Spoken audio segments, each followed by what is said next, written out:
Good evening, my dear friends. Today we will discuss basic satellite communication part 8, parabolic reflector antenna. For satellite communication, mostly parabolic reflectors are used because here the property of a reflection will be better for forming a pencil beam type of signal, and gain and efficiency will be better in increasing the frequency. That's why mostly parabolic antennas are used. Now, some properties of this parabolic antenna we can discuss. Here there are three types of configuration of this antenna are used. One is front fed reflector antenna, that is, one feed will be connected at this center of the parabolic reflector at O, and signal will be radiated towards the reflector and it will be reflected back, and similarly all the rays from here will be bouncing to the reflector and reflected back, and it will become a parallel beams, and due to this spherical nature in far field distance it will have a narrow beam width. And this front fed, next will be, we will see that offset fed antenna, and next will be a Cassegrain nature, which will be a double feed nature, that will come afterwards. For this front fed parabolic dish antenna, we can see that OA is the focal length, which is called F, and MN will be diameter of this reflector, and OP is will be focal distance, which can denote as rho, and H will be depth of the parabola, and phi 0 will be half subtended angle of this parabola, which will be AOM angle. It will be half subtended angle. The parabolic equation will be solve all these characteristics of the parabola construction, which will be y square is equal to 4fx, and y and x are the x-axis and y-axis, and f will be focal distance, and a by d, this focal distance to diameter, is a characteristics which will be used for design purpose, that is f by d is equal to 1 by 4 tan phi 0 by 2, or phi 0 is equal to 2 arc tan 1 by 4 into f by d. And another is space attenuation function, which will be equivalent to focal distance or focal length to the rho, and rho is the focal distance, will be square is equal to cos to the power of fourth and phi by 2. Then focal length F will be d square by 16h, which will be depth of the parabola, or h is equal to d square by 16f is equal to d by 16 f by d, when f by d is equal to 1 by 4 and h is equal to f, which will be d by 4. That is, this O will be in this position where the phi 0 will be 90 degree. Again, always in parabolic reflector, OP plus PQ will be always a constant, and that will be 2 into focal length. This is the parabola characteristics, and next we can go to offset. Okay, here we can tell for satellite communication what is the advantages and disadvantages. By here putting this feed in this point, one way it will have the blockage in the center of the, which is the vertex center of the reflector. Second, it is required some strut to supporting this feed, and the struts are erected from the reflector, and again the further blockage will be added, and due to this blockage the efficiency will come down, and when the signal will be transmitted from here to the spacecraft, it will have some spillover, and again both the antenna can solve for transmitting and receiving purpose, and receiving purpose from the satellite, or signal will be radiated towards the reflector, and again it will be reflected back to the feed, and again it will be collected in a low noise amplifier, and it will again further go for processing. Here the instability will come to picture putting this feed at this point, because for higher antenna we want this LNA and HPA all should be near to the feed, but it is not possible to put all those things in this point, because supporting will be very much complicated, and if we will lay the cable or cable and waveguide from this point towards the equipment area, then it will have high losses, and due to high losses the receiving side it will add noise and degrade the gain, and transmit side it will reduce the ERP.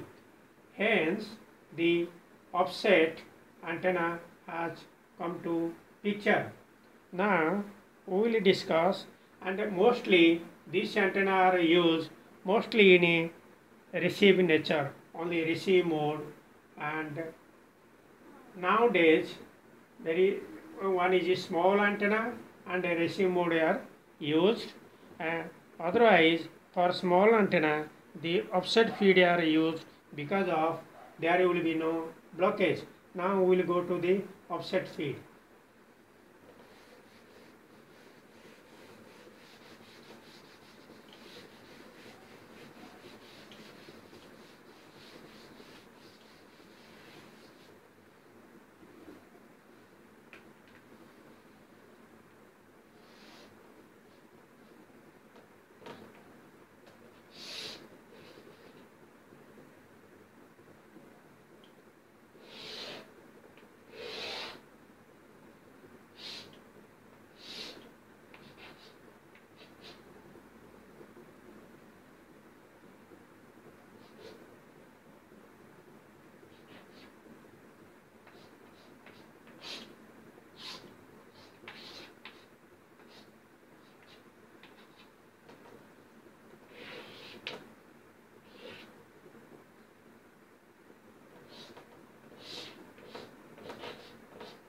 In offset feed, the feed will be situated on the rim of this reflector, and this reflector one portion will be not used and certain portion will be used, and here there will be no blockage.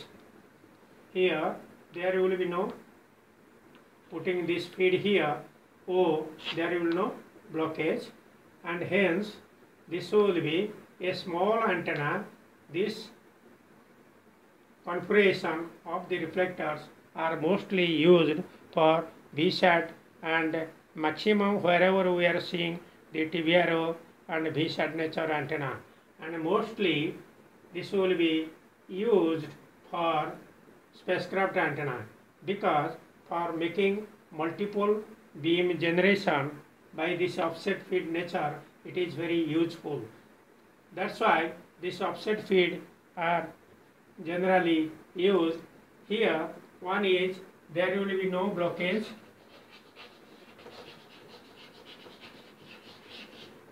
and due to the F by D, it will be F by D will be increased, and due to the higher F by D, the cross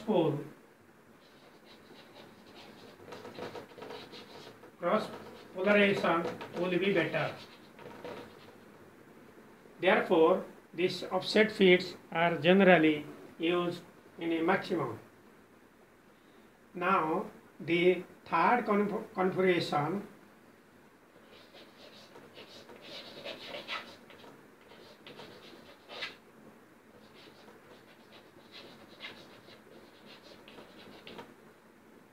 now we will go the third configuration, which is called Cassegrain geometry.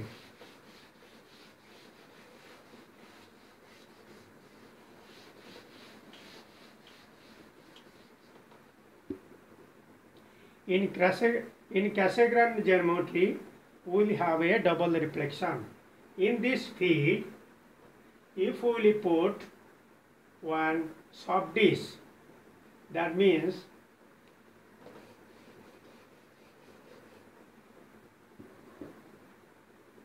in this point, if we will put one soft dish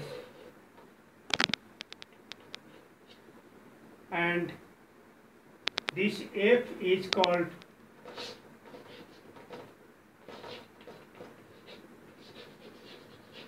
virtual focal point, and here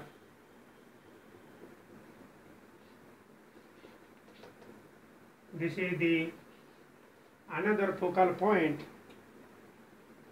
then all the signal coming from the satellite or from the source will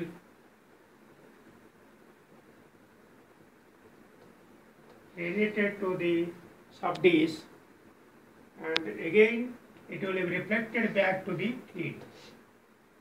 Hence, it is a double reflection.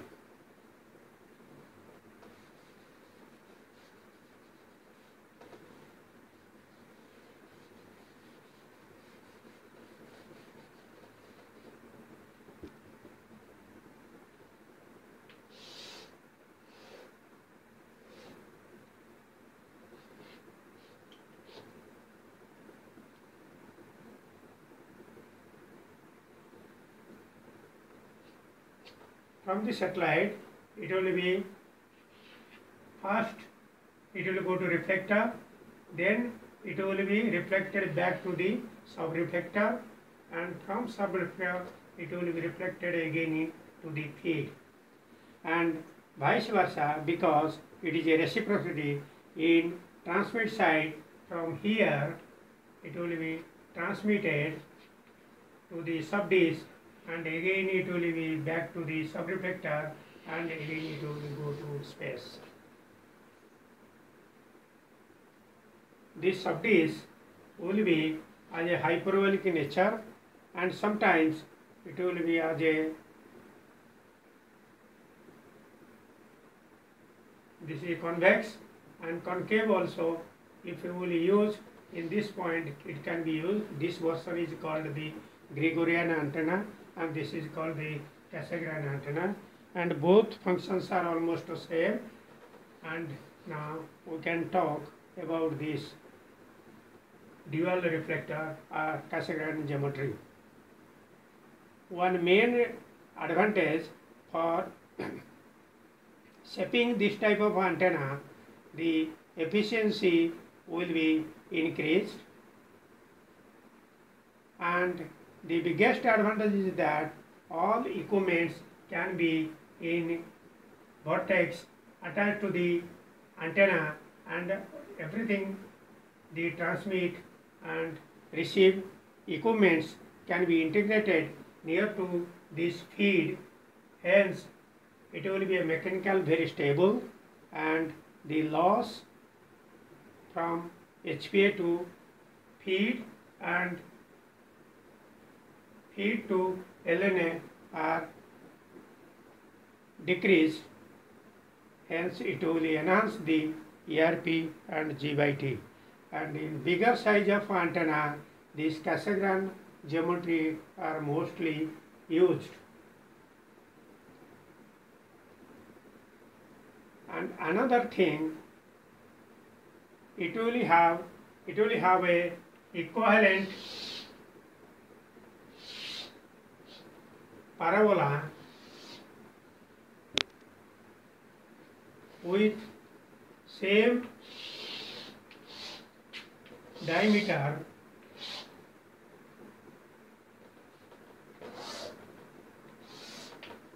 and here the effective focal length will be Fe.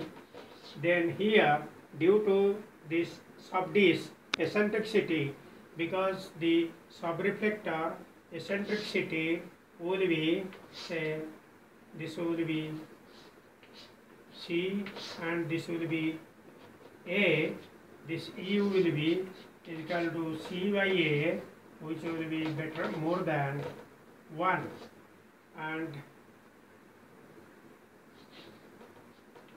equivalent focal length will be E plus 1, E minus 1 into F, and is equal to E plus 1, E minus 1 will be a magnification factor, and F. Due to this effective focal length, it will have also cross pole will be better,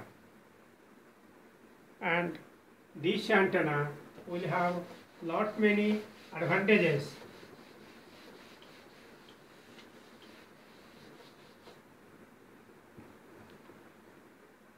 Here the efficiency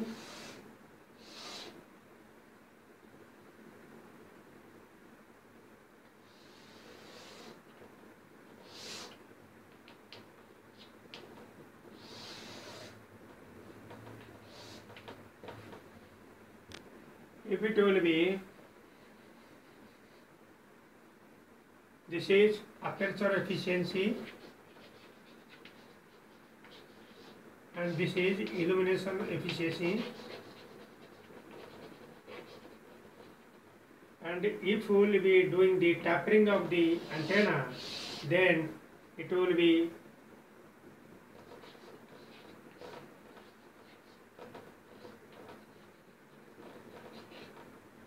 no tapering and it will be full tapering.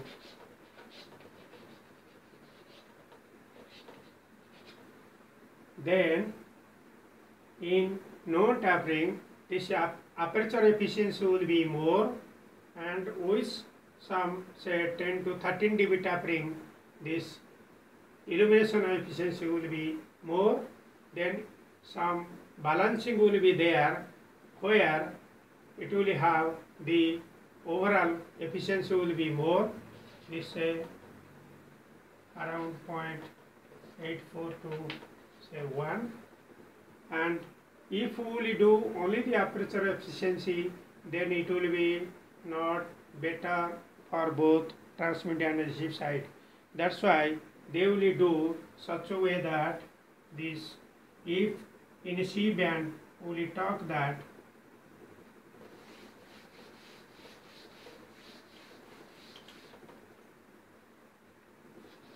(3.7 to 4.2 gigahertz) and transmit 5.9 to say 6.4 gigahertz. Generally, antenna designer, they used to do that to make the efficiency better in this. That's why the beam width will be narrower and this side lobe will be there, but beam width will be narrower, and which will be trans side, it will be better. But receive side, it will be little wider beam, and these side lobes are minimum. Therefore, in the receive side, it will be advantageous to have low noise, hence improve the GYT, and in ground station it will have little wider beam, and in spacecraft it will have the sharper beam, which will be enhance the low interference purpose, because if sharper beam will be there, it will not have disturb to nearby adjacent satellites.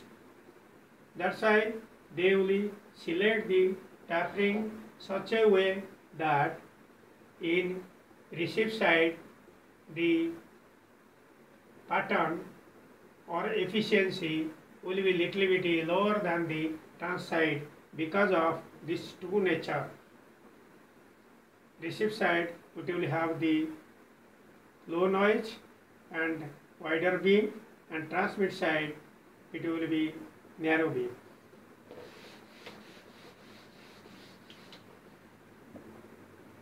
And this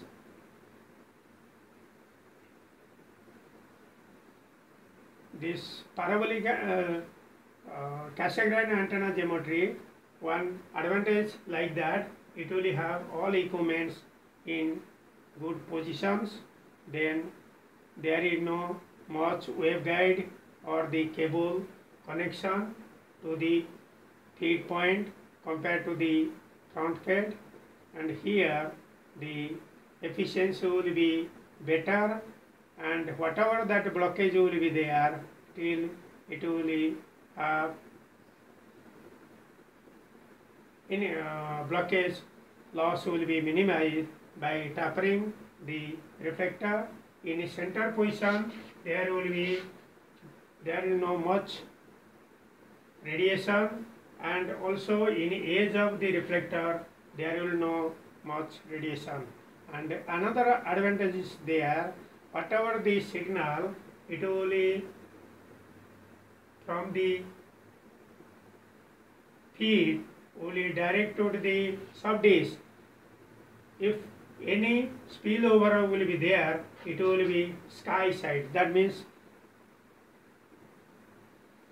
in sky is cool, that's why it will not have the noise, but in front fed this spillover will be earth side, and the earth will be a hot noise, then the noise contribution will be more. Therefore, this is an additional benefit. That's why this Cassegrain geometry are used. Next, we can go for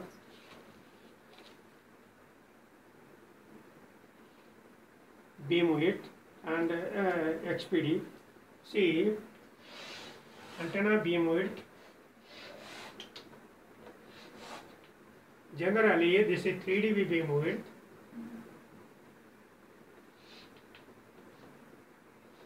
Half power beam width, and this is the null.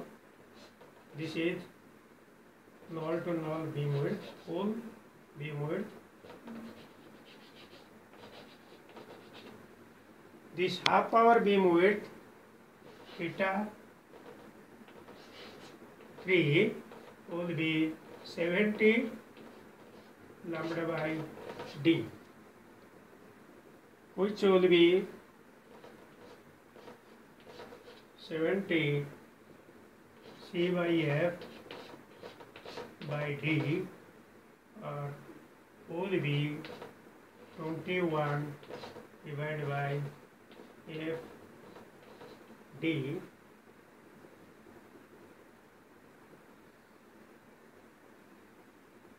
This is F will be here 21 divided by F will be gigahertz and D will be meter.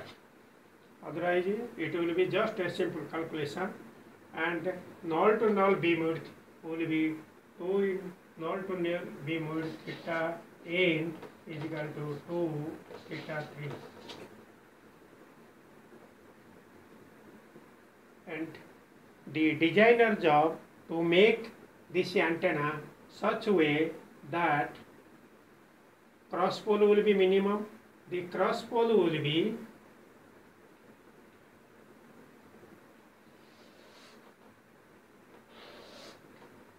this. In a center axis, the cross pole will be minimum.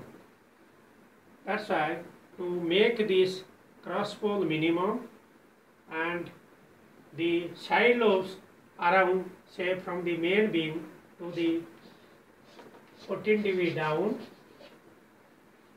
and here also 14 dB down. That's why designer to see that the side lobes will be symmetrical in both sides.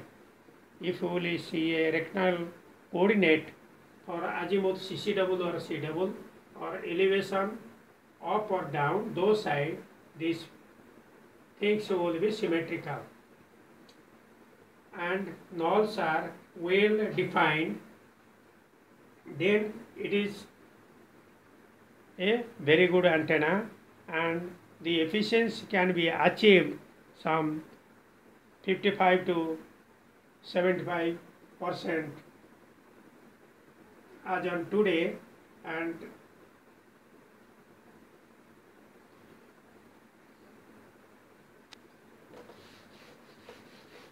now we will talk the antenna gain.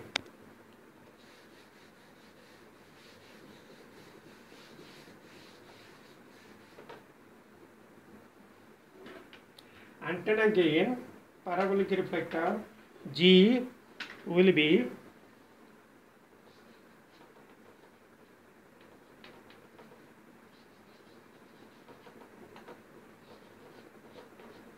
will be 4 pi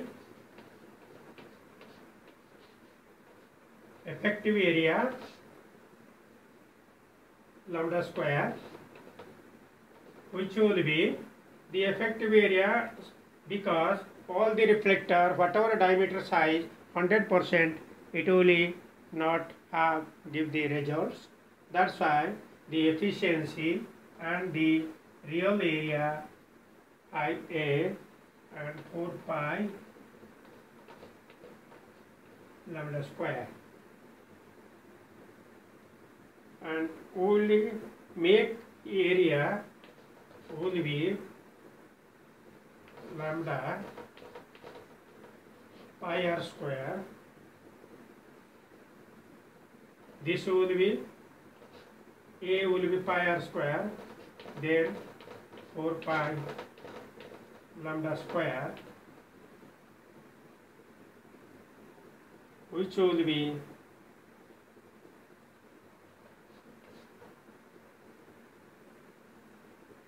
lambda pi r square. We can make it d by 2 whole square, then 4 pi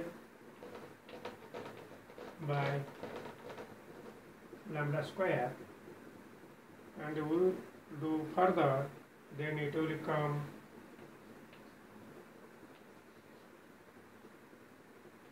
pi d square by 4 pi lambda square, then it will come and will be pi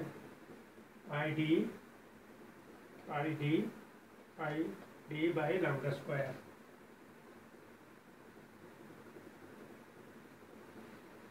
This will be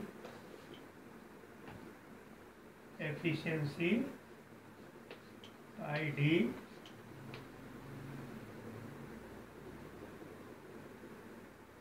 by lambda whole square.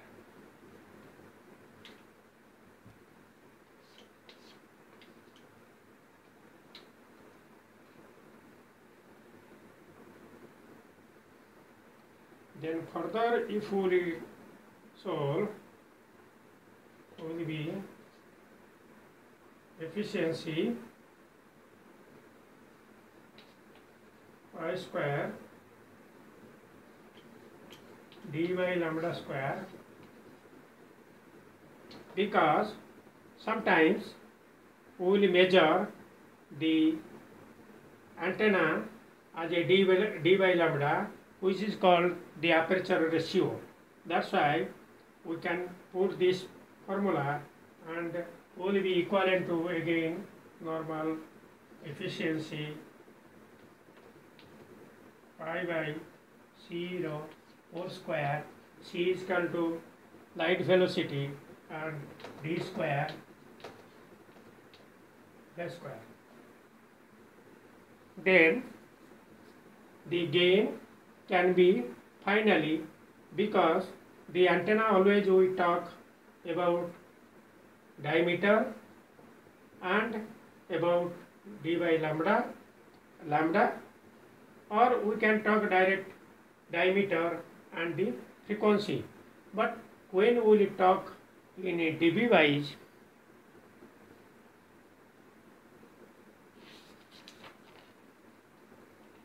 gain in a dB, we can talk, this we can convert in a dB, and this also we can convert in a dB. This will be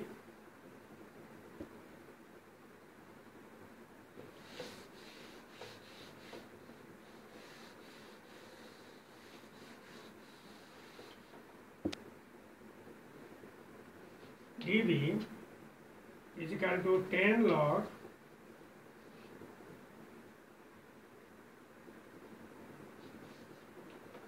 (9.94) d by lambda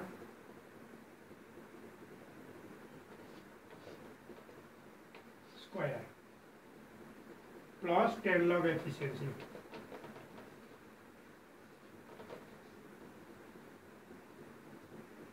Or GdB will be 20.4 plus 20 log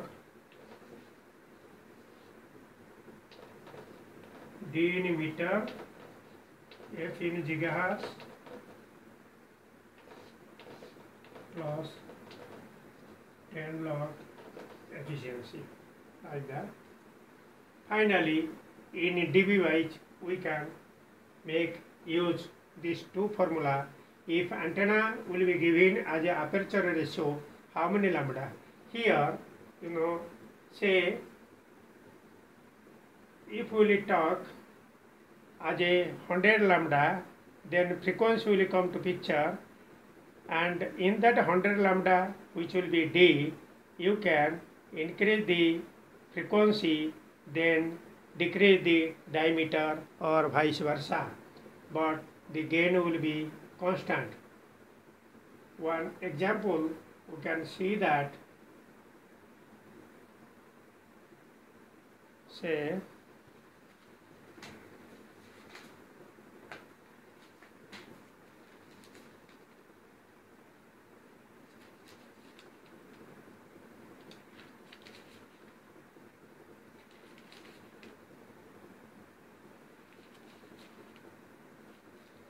one example, we can see that, say lambda is equal to 100, d by lambda is equal to 100, d by lambda is equal to 160, or d is equal to d by lambda is equal to 160. If we convert this for 2 gigahertz, for 2 gigahertz, if 160 will take as a d by lambda and only this formula, then gain will be for 50% efficiency, gain will be say 51 dB. This 51 dB is a constant for this 160 lambda and G will be 51 dB for 50%. Then if we use a 24 meter antenna at 2 gigahertz, gain will be same 51 dB, or we can use a 12 meter antenna at 4 gigahertz,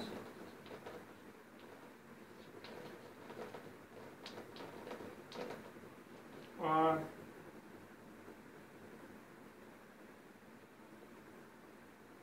4.4 meter at 2 gigahertz, 11 gigahertz,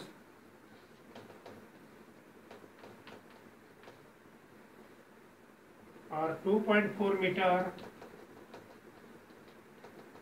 at 20 gigahertz.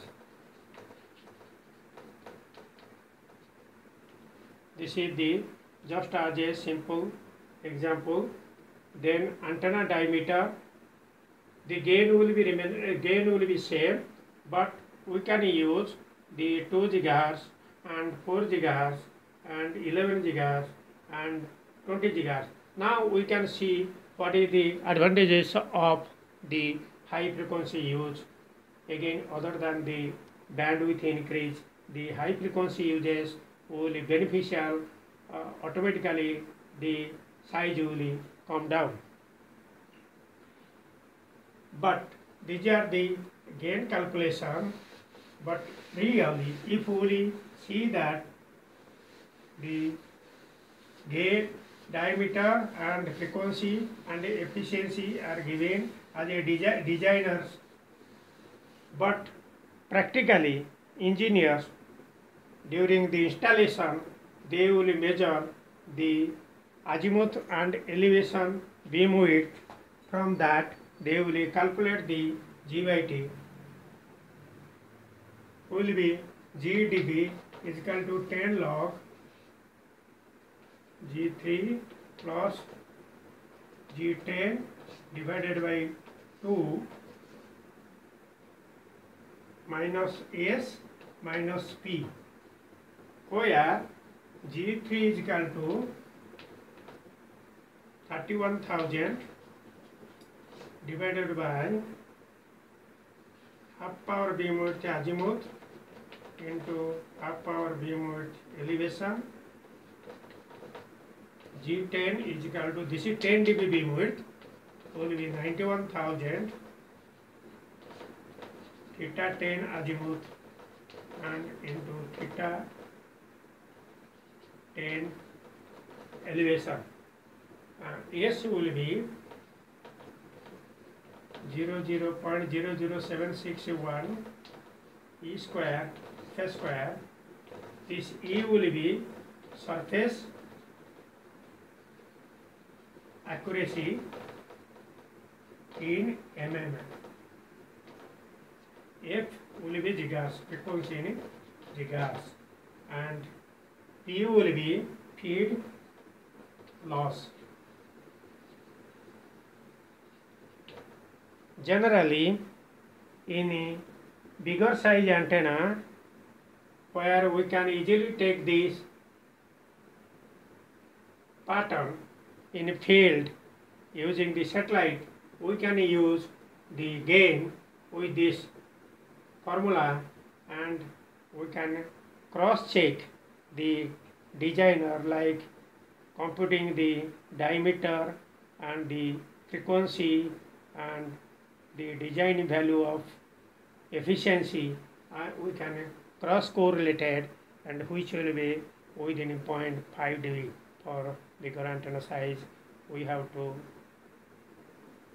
evaluate like this method. Therefore, this is the simple antenna gain measurement.